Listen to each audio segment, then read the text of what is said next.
Dezembro 1985 e faltavam poucos dias para o Natal quando um casal de idosos desapareceu.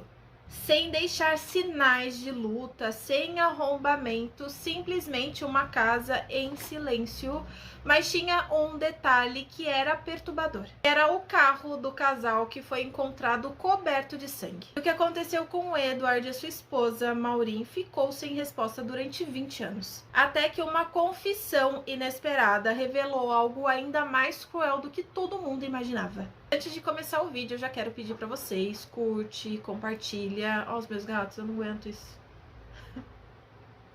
Eles acabaram com o meu lustre e agora definitivamente tá detonando com o resto que sobrou. Não consigo nem brigar de tão fofo.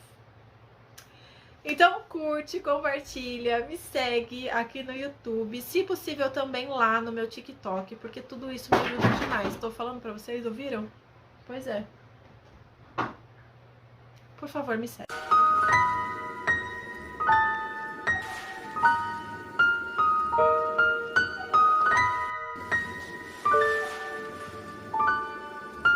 Edward, de 81 anos, e a sua esposa, a Wilhelmina, conhecida como Mina, de 85, eles eram conhecidos por todos onde eles moravam e era uma pequena cidade nos Estados Unidos. Donos de uma madeireira de sucesso, eles viviam uma vida tranquila até que eles desaparecem no dia 19 de dezembro de 1985. A família estranha a ausência, principalmente por seu período do Natal, então imediatamente eles acionam a polícia. Quando a polícia entra na residência, nada fazia sentido.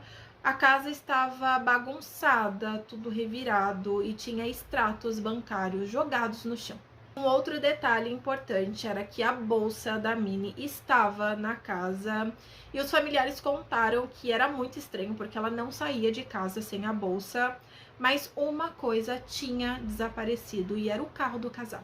E as buscas se concentram na área de floresta ao redor da cidade até que um homem faz uma descoberta. Não, eu tenho que mostrar para vocês, eu estou segurando isso aqui. Uma caixa, porque simplesmente meu gato não deixa nada disso em paz.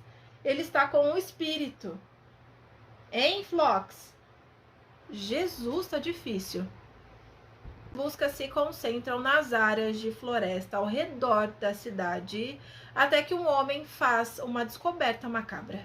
E eram os corpos do casal em uma área arborizada e a autópsia comprovou que eles foram mortos com tiros de espingarda dentro do carro, mas eles foram arrastados até aquele local.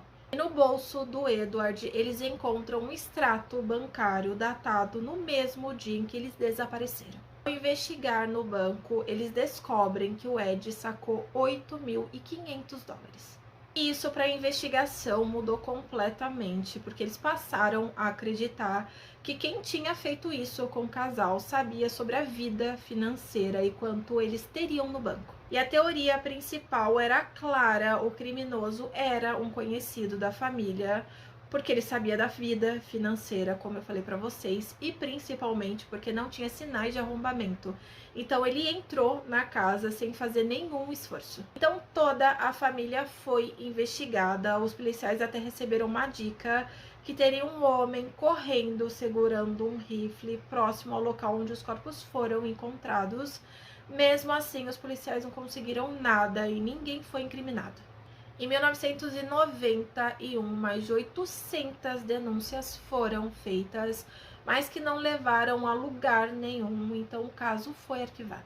E mais de 2 décadas depois, o novo xerife reabre o caso e reavalia todas as evidências. Ele só tinha a certeza de que o casal foi abordado em casa, eles foram levados até o banco, obrigados a sacar o dinheiro e logo depois eles foram executados. Mas em 2005, tudo muda quando algo muito inesperado acontece. O neto do casal encontra um amigo muito antigo em um bar e eles vão conversando até que ele confessa algo muito chocante e crucial para o caso. E ele contou que viu o carro do casal no dia do crime e que dentro do carro tinham duas pessoas que eram muito conhecidas na região e eram os irmãos Rick e John Riff.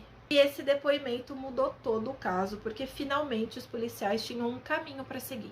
Mas eles se mudaram para o Alasca, então os policiais vão até lá e quando eles chegam, eles descobrem que um dos irmãos já tinha morrido. O outro, o Rick, ele foi encontrado preso em 2012, condenado a 103 anos de prisão. E ele disse não sentir remorso porque não tinha sido ele quem cometeu os crimes. E esse caso demorou 20 anos para ser solucionado, tudo porque alguém escondeu a verdade, escondeu uma pista. E eu até consigo entender que ele possa ter sentido medo, medo por ele, medo pela família dele, mas ele poderia ter feito uma denúncia anônima, assim ninguém saberia quem era ele. Mas os policiais teriam mais uma pista para seguir e esta sim faria com que eles chegassem até os criminosos. Então é uma pena que ele tenha demorado tanto para falar a verdade. Um dos irmãos até estava morto. Então a justiça nesse caso não foi 100% feita e ainda assim ela demorou demais para ser feita. Mas eu quero saber de vocês o que vocês acham dessa história. Me conta aqui. Eu vou pedir para vocês também, curte, compartilha, me segue aqui no YouTube porque me ajuda muito. E eu espero que vocês continuem acompanhando os próximos vídeos.